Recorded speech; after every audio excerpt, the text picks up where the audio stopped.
Bonjour, c'est Cryptolyse. Aujourd'hui, on va parler du BTC, c'est notre rendez-vous hebdomadaire.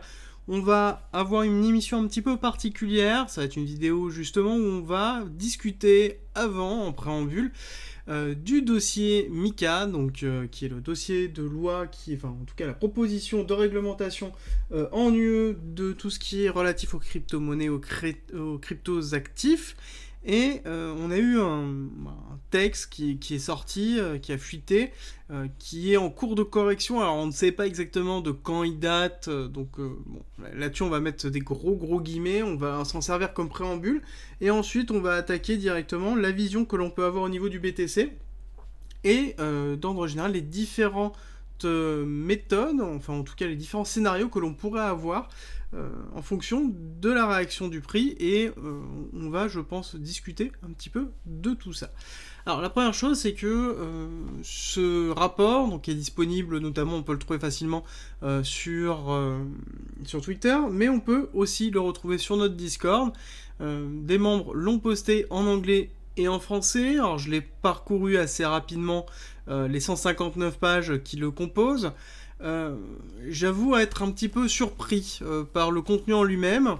Alors c'est du coup, je mets des gros guillemets par rapport au contenu en lui-même, justement parce qu'il y a quand même beaucoup de travail qui sont en train d'être effectués dessus. Il y a des notes de correction, donc ça se voit que ce n'est pas le texte final. Je ne pense pas et je n'espère pas sincèrement que c'est le texte final qui va sortir le 14 proposition au vote, et que j'espère que dans tous les cas, si c'est le texte final, qui ne passera pas en l'état et qui aura des discussions et une transformation, parce qu'il y a plusieurs points à noter. C'est que c'est une réglementation de tout ce qui est relatif à la crypto-monnaie. Réglementation, oui, mais pas forcément excessivement intelligente. La première chose, c'est qu'on retrouve des éléments comme des droits de rétractation avec des achats crypto. Ça peut être c'est très étrange. On a une notion d'obligation de référencement d'un projet crypto, c'est-à-dire que si on veut lancer un projet crypto, on doit le référencer, alors peu importe le type de projet en lui-même. Et il y a aussi un droit de refus de tout projet par les BCE. Donc on a quand même, rien que déjà sur ces éléments-là, parce que là c'est juste 3 éléments que je vous donne comme ça, par rapport à l'ensemble, mais ce sont déjà des éléments qui sont excessivement forts, et dont le concept même est antinomique avec le concept de crypto-monnaie. Je pensais forcément qu'il allait avoir une notion de réglementation dans l'utilisation. Il y a des réglementations qui sont... Il n'y a pas tout à jeter dans MiCA. Il y a la notion de réglementation lorsqu'on crée justement une crypto-monnaie et un projet de société derrière, que ce soit des personnes qui soient tout simplement lisibles, visibles, qui soient contactables, qu'on puisse avoir des personnes contre qui se retourner s'il y a besoin, qu'on ait des preuves aussi tout simplement de financement, d'actifs, c'est-à-dire que tout simplement on ne peut plus créer de crypto-monnaie, en tout cas de projets concret de crypto-monnaie juste pour faire du rug pull, parce qu'on doit être identifiable, on doit avoir soi-même un certain nombre de financements, enfin il y a un certain nombre de choses qui sont essentielles, je suis d'accord, pour pouvoir faciliter la réglementation.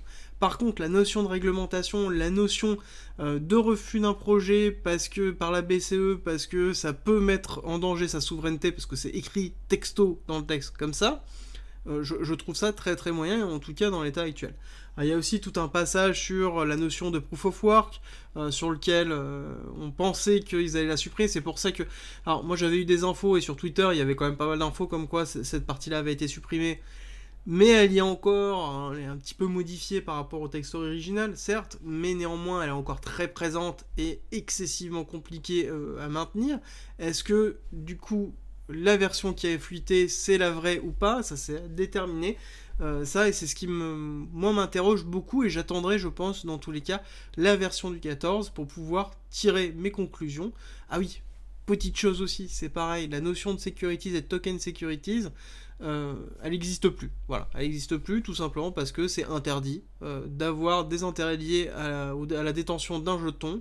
Donc tous les projets qui ont pour vocation de tokeniser une société et de donner des dividendes à travers ces tokens, ça tombe à l'eau. Donc voilà, il y a un certain nombre de choses qui sont quand même ultra restrictives, qui sont obligatoires, je suis d'accord, il y a un certain nombre de choses qui sont obligatoires, mais à un moment donné, il faut avoir conscience qu'on ne peut pas appliquer une réglementation monétaire qui date des années 80 à quelque chose qui est en train d'émerger sur une nouvelle technologie, une nouvelle façon de faire et qui est en train de bouleverser ce qui est en train de...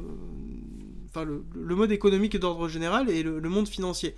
Donc, la réglementation, oui. Une réglementation intelligente, oui. Une réglementation des années 80 où on force des choses qui n'ont pas vocation à être sur quelque chose qui est inadapté, non. Enfin, clairement, non.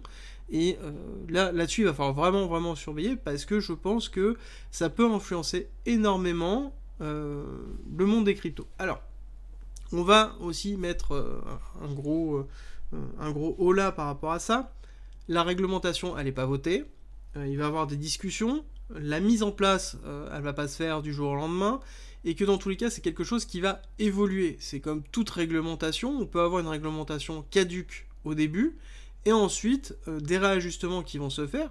Parce qu'il faut être cohérent. Les institutions que nous avons sont bureaucratiquement déjà très compliquées, très lentes à mettre en place, alors qu'à côté, on a un univers de technologie qui explose. La crypto-monnaie, en un an, s'est développée de façon totalement hallucinante. Donc jamais nos institutions pourront tenir le rythme sur le vecteur d'évolution. Donc forcément, on aura des décalages entre la réglementation et l'évolution réelle qui durera, mais ce sera toujours le cas. Voilà, la seule chose qui me fait peur, c'est qu'on a une dissension entre la notion de réglementation en EU et ce qui a été signé par Biden. Donc après, c'est vrai que ce qui a été signé par Biden, c'est des guidelines générales, donc on n'a pas le texte réel et on n'a pas l'application réelle de ce texte qui est effectué, en tout cas beaucoup moins détaillé que ce qu'on a là. Donc du coup, peut-être que si ça se trouve, les US ça va être pareil, mais si jamais ce n'est pas pareil, je pense qu'on risque d'avoir une fuite très claire de l'UE, de tout projet crypto lié de loin ou de près à la crypto. Voilà. Donc c'est juste un petit peu le warning que je me pose et la mitigation que je me fais en me disant ok, il faut aussi prendre le temps, pas réagir en disant c'est la fin des cryptos. Non, déjà le fait qu'il y ait une législation autour des cryptos, ça veut dire qu'il y a une adhésion du public dessus et c'est bon. Par contre, je pense que ça va mettre un petit peu plus de temps que ce qu'on avait peut-être escompté, mais dans tous les cas, ça reste excessivement positif pour moi. Voilà. Alors, petit laïus terminé, j'attendrai que le texte sorte. Une fois qu'il sera sorti, je pense que si vous le voulez, je ferai soit un post sur le Discord, ou soit j'en ferai une vidéo, à vous de me dire tout simplement en commentaire ce que vous souhaitez. N'hésitez pas, peut-être je ferai même un stream pour en discuter un petit peu plus tard, certainement la semaine prochaine. Je pense que je vais décaler exprès. Je vais pas faire de stream dimanche pour pouvoir en discuter la semaine prochaine. Donc on verra exactement comment on se goupille. Dans tous les cas, je ferai les communications sur Discord et j'en discuterai avec vous. Rejoins-nous sur Discord. Tu y retrouveras notamment ma stratégie d'investissement qui est disponible gratuitement. Je montre comment je construis mon bag, le fonctionnement de mes optimisations, quand acheter, quand vendre, tout pour éviter justement les principaux pièges. Si tu aimes mon contenu, like, partage et abonne-toi, ça m'aide énormément. Alors, retournons à nos moutons, parlons de cette semaine sur le BTC. Alors, ça a été une semaine qui était quand même très étrange. Très étrange pour plusieurs choses. C'est que, nous avons une passivité juste extraordinaire du marché américain. Le marché américain se trouve dans ces passages ici. Nous avons quelque chose qui est ultra passif. Le marché américain ne réagit pas ou ne réagit quasiment pas. Si on regarde notamment en 1 heure, on a... Voilà, ici, nous avons le passage... Hop, voilà, passage américain, rien, il s'est rien passé. Ici, pareil, passage américain, session US, rien. Alors là, c'est hop, pareil, voilà, session US. En fait, c'est le calme plat. Voilà. Donc du coup, on peut se poser la question de pourquoi. Est-ce que cette notion de législation entraîne un frein? Parce que oui, on a eu un acte de Biden qui a signé, mais on n'a eu aucune réaction des Américains par rapport à ça. Est-ce que, en effet, étant donné qu'il n'y a rien qui est clair à l'heure actuelle, ce qui est logique en même temps par rapport à ça, par rapport à ce qui a été signé, entraîne une sorte de léthargie globale des investisseurs? Je pense clairement que ça joue énormément. Si on rajoute l'instabilité politique claire qui se fait, on se retrouve sur des sessions qui sont ultra plates, avec très peu de liquidité. Ça fait longtemps que je vous explique que le marché n'a plus de liquidité et qu'on chasse la liquidité à l'heure actuelle, et c'est ce qui est en train d'être effectué. Au niveau du marché, quand on voit des structures qui sont effectuées comme ça, où on va renforcer des zones hautes et basses, c'est pour créer clairement de la liquidité en haut, en bas, aller ponctionner et liquider au fur et à mesure dessus. Alors, la seule chose, les gros points négatifs que ça a par rapport à ça, avant d'attaquer justement les différents potentiels schémas que l'on peut avoir, le gros point négatif, c'est qu'on use tout simplement les investisseurs. Les investisseurs retail, par exemple, commencent à déserter très clairement, depuis un mois on commence à le sentir, les exchanges et d'ordre général le monde de la crypto. On a de moins en moins d'actifs et tout simplement de retail qui rentrent sur le marché ou qui se positionnent sur le marché. On a eu des FOMO qui sont mis en place, que ce soit ici ou ici, mais ils se sont fait liquider. Et là, par exemple, depuis le 4 mars, depuis le début mars même, on pourrait dire, on voit qu'on a même sur les différents Twitter, Discord, que l'on peut avoir, Reddit, les différents réseaux sociaux, on a quelque chose où on voit que la courbe est descendante de l'intérêt global autour des crypto-monnaies. Et je pense que c'est vraiment très important de le noter, c'est qu'on commence à avoir un désintéressement parce qu'on commence à user les investisseurs, ça commence à ranger depuis longtemps, il n'y a pas de chute qui était effectuée, on n'a pas de hausse qui est effectuée. Quand on a une hausse, c'est FOMO, donc on va avoir tout de suite une série de To The Moon qui vont se mettre en place, des investisseurs, les personnes vont être liquidées. Cette liquidation, forcément, quand ça arrive une fois, deux fois, trois fois, les gens au prochain FOMO, ils sont beaucoup moins présents. Et donc forcément, on a une force de mouvement qui est beaucoup moins fort, et à côté, on va avoir des clusters de liquidation qui vont être beaucoup moins forts aussi, et donc encore une fois, une perte de liquidité du marché. Et ça, c'est très très important à le garder en tête par rapport à l'ensemble de ce que je vais vous présenter et de l'ensemble de ce qu'on va voir. Alors, on va commencer par l'état actuel et ce que je vous défends depuis un certain temps, qui est la théorie que j'explique depuis un certain moment. Je vais vous expliquer pourquoi, quel est l'élément de validation et quel est l'élément d'invalidation, et on va embrayer sur les autres. Première chose, c'est que nous sommes sur des vagues d'Elliott, avec vague 1, vague 2, vague 3 terminée en avril 2021, et nous sommes actuellement dans la vague 4, avec un retracement A, B, C. Actuellement, le A, ici, est égal au C, donc ça est égal à ça, donc on a une schématique de fin potentielle d'une vague 4, sauf que, étant donné qu'on a fait ici une extension au niveau du B, et que ici nous avons une poche de liquidité au niveau de l'équalo en dessous de 30 000 avec un gap qui est ici, il peut être logique d'avoir une extension du C, donc avoir une continuité de la baisse, qui pourrait aussi se voir avec ici une baisse en C en 5 temps, donc vague 1, 2, 3, 4 terminés, nous pourrions être dans la 5, qui nous amènerait ici dans la prise de donc un point plus bas au niveau du SC. On a aussi un schéma de Wyckoff qui se met en place avec un PSI, un SC, un AR, un ST, donc on a testé le niveau, donc on a un arrêt de la tendance baissière, donc accumulation de Wyckoff.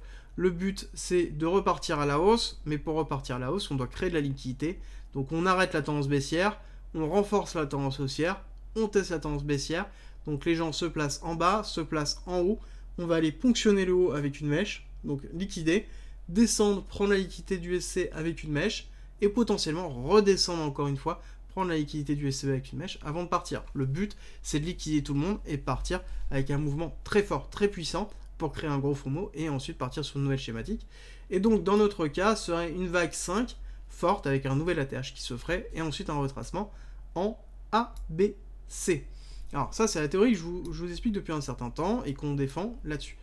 Les deux choses d'invalidation de cette théorie, la première, ça va être tout simplement le fait de casser les 52 250 avec une belle mèche au-dessus qui validerait un certain nombre d'autres scénarios, mais invaliderait en tout cas celui-là. Et ensuite, il est important de comprendre que là, on pourra avoir une accumulation qui pourrait durer longtemps. C'est-à-dire qu'on pourrait se retrouver dans une forme de ranging qui va se faire avec ici un travail de cette zone-là avant de pouvoir déclencher l'accumulation par la prise de liquidité basse et haute, donc 2 fois basse ou 1 fois basse, et on part ensuite à la hausse. Donc ça, c'est important de le retenir, c'est que cette phase d'accumulation peut durer quand même un certain temps dessus, et le prix peut ranger par rapport à l'indécision globale, parce que voilà, par rapport à tout ce que je vous ai expliqué, on a quand même une notion d'indécision. Quand on a une notion d'indécision, on a généralement du ranging du prix.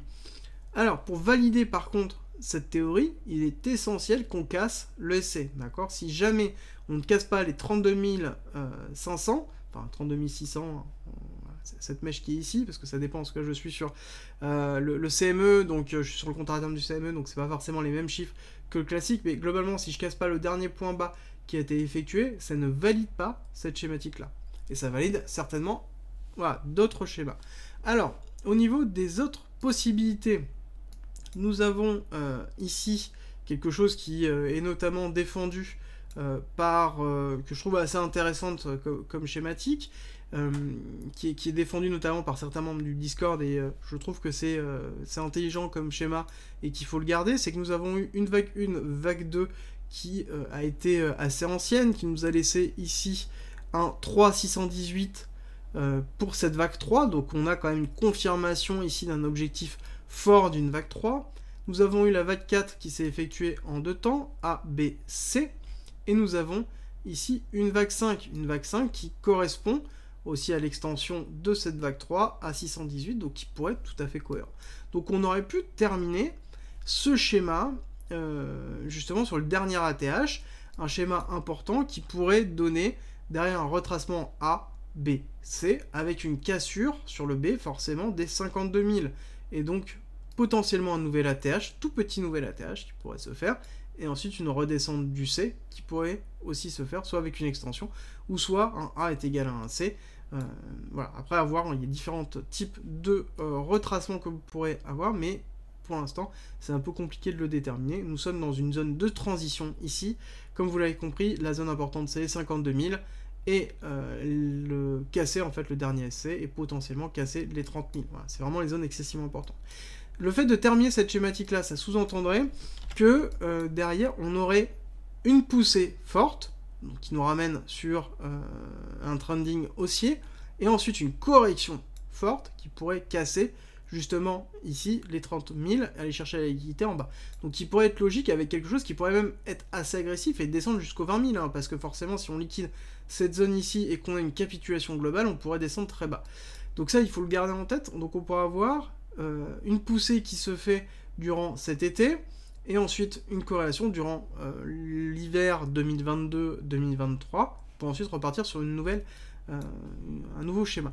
Par contre, ça sous-entendrait que ici on ait des nouvelles qui soient excessivement bullish pour pouvoir repartir sur une B forte. Donc là, c'est pour moi l'élément fondamental à prendre en compte, c'est qu'il faut impérativement qu'on ait derrière une réglementation qui soit saine, qu'on ait une stabilisation, en tout cas géopolitique, qui se fasse pour pouvoir permettre d'ailleurs aux actifs risqués qu'est le Bitcoin de pouvoir progresser. Il est évident qu'avec l'augmentation globale que l'on va avoir de l'inflation, le Bitcoin et tous les crypto-actifs vont avoir un rôle à jouer au niveau de ça, parce que voilà, c'est des valeurs refuges contre l'inflation. Voilà.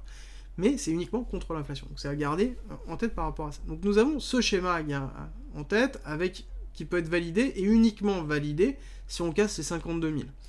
Ensuite, nous avons un autre schéma qui a été aussi proposé sur le Discord, que je trouve excessivement intéressant, qu'on va discuter, avec vague 1, vague 2, vague 3 terminée en mars 2021, vague 4 qui s'est effectuée, pareil, en A, B, C, et petite vague 5 qui s'est faite justement ici, et un retracement en A, B, C, et donc nous avons terminé la C.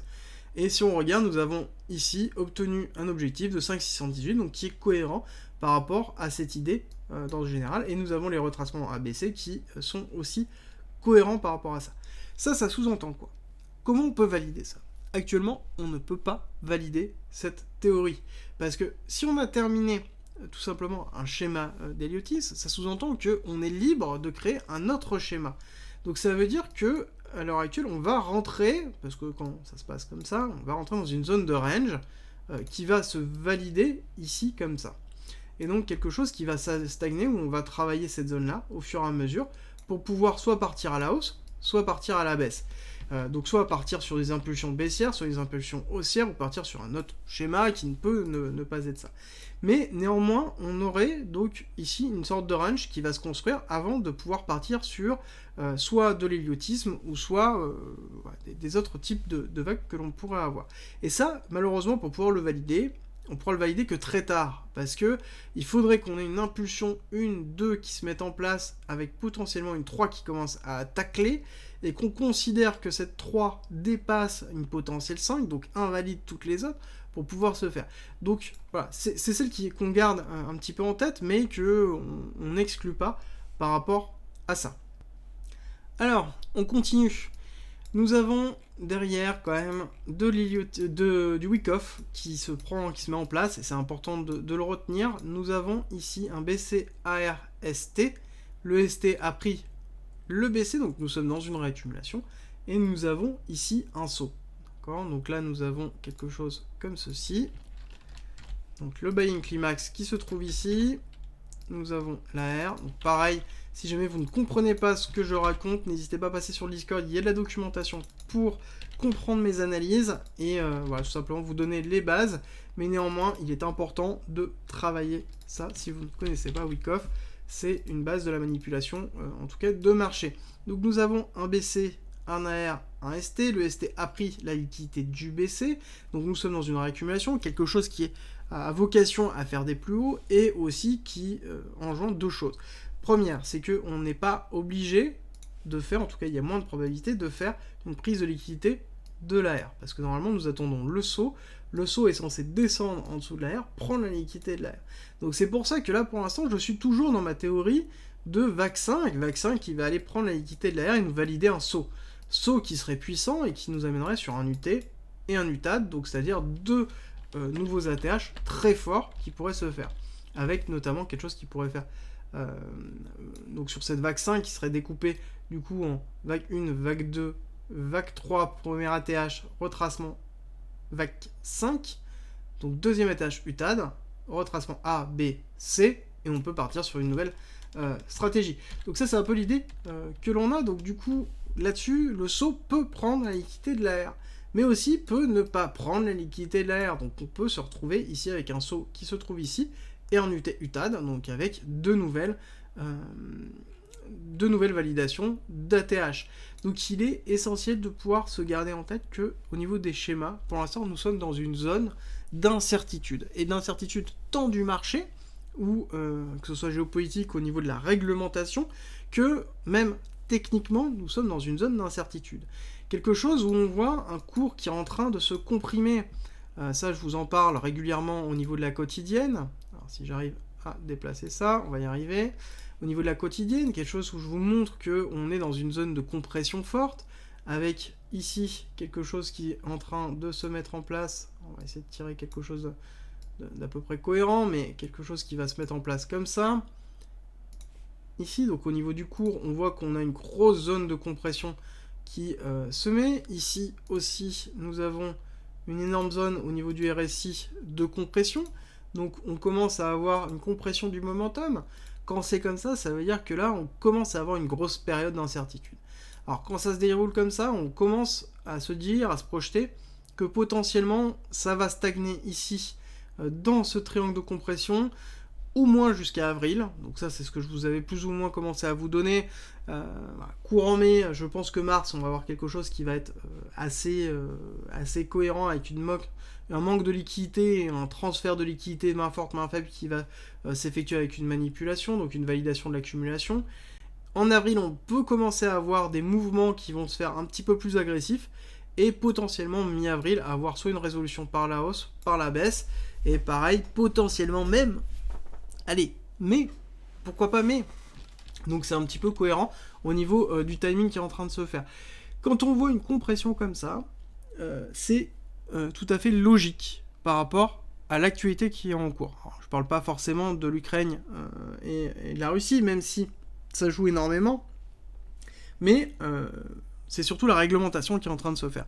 On savait que l'on allait avoir une réglementation cette année, on sait que la Fed va jouer au niveau des taux, on sait qu'il y a une transformation financière qui est en train de se faire, donc on est dans une année d'instabilité et de transformation. Alors que ce soit une transformation géopolitique, une transformation de réglementation financière, et aussi une transformation de la technologie. Comme je vous dis, voilà, l'année 2022-2023, ça va être l'interopérabilité, ça va être la modularité, et donc permettre aux blockchains de pouvoir s'interfacer entre elles et de créer un écosystème cohérent.